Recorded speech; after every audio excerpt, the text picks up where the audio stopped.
It is difficult to build the future for the youth, but you can build the youth for the future. Very difficult politically, economically, academically to build the future for the youth is tough, is almost impossible in any country, but we can build our youth for what? For the future. And that is what we have decided to do. In the days ahead, I have a big task to accomplish. I will meet with the pastor. We have to restructure our services. We have to focus on youths. We have to focus on teenagers. We have to split the services so that they can be impacted. They can be ordered. They can be connected to God.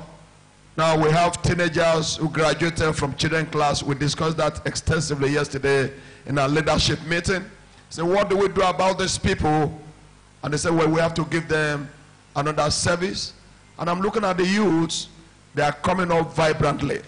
And I know you have a future. Can you celebrate them? You have a future.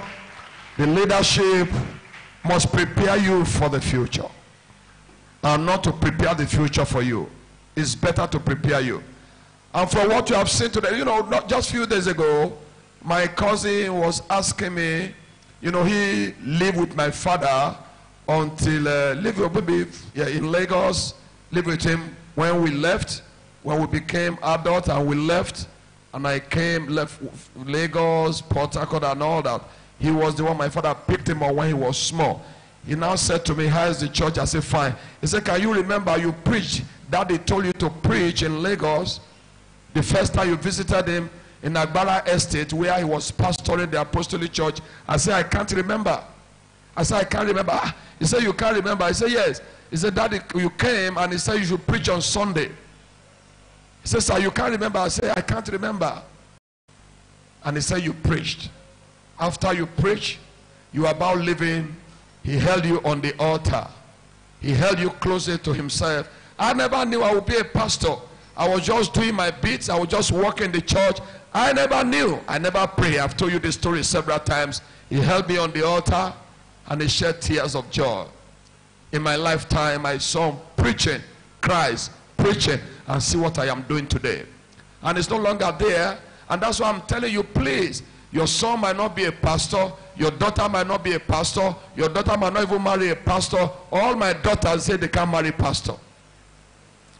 But it's not about your son being a pastor or your daughter being a pastor. It's about you preparing them for the future. And you have to do it. Many parents are destroying their children, true or false, and they don't know. You are destroying them, teaching them to lie, planning things, you know, doing things that are not right with them. And they don't fear you anymore. Praise God. Whether they are small or big, please, it hurts me when the destinies of children are being what? Eroded by things, you know, things that cannot really help them. So please, I beg